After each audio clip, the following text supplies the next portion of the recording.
அனைவருக்கும் வணக்கம். இன்று திருவீழிமிழலை திருத்தலம் வீழிச்செடி பற்றி தெரிந்து கொள்வோம்.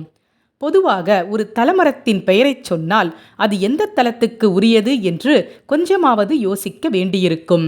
ஆனால் வீழிச்செடி என்று சொன்னதுமே சட்டென்று திருவீழிமிழலை திருத்தலத்தின் பெயர் நினைவுக்கு வந்துவிடும். காரணம், அந்த அளவுக்கு பிரபலமானது திருவீழிமிழலை திருத்தலம்.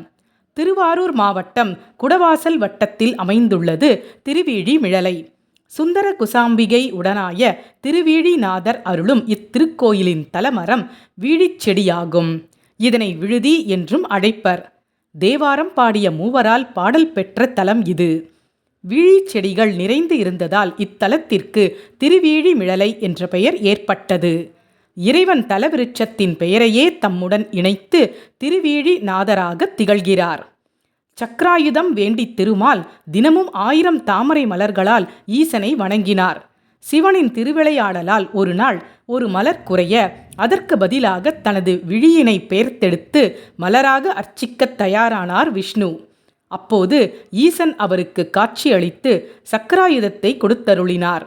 விழிமலரை விஷ்ணு அளிக்க தலமே திருவீழிமிழலை, அதுவே திருவீழிமிழலை ஆனது என்றும் தலபுராணம் உண்டு. அதே சமயம் தலவிருட்சத்தின் பெயராலேயே இறைவனின் திருப்பெயரும் இறைவன் வாழும் திருத்தலமும் வழங்கப்படுவதாக புராணம் உண்டு. இத்தலத்தில் திருஞான சம்பந்தர் இறைவனிடம் பாடி படிக்காசு பெற்றார். எனவே இத்தல இறைவனை வணங்குவோரின் வறுமை நீங்கும் என்பது ஐதீகம். தலவிருட்சம் உயர்வான இத்தலத்தில் விருட்சமாக திகழும் வீழிச்செடி புதர்ச்செடி வகையை சேர்ந்தது. இலைகள் தனியாக காட்சி தரும். பூக்கள் வெண்ணிறத்திலும் பழங்கள் செந்நிறத்திலும் இருக்கும்.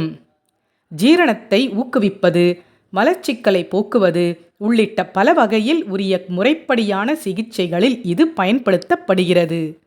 ஓம் நமச்சிவாய. நன்றி. வாழ்க வளமுடன்.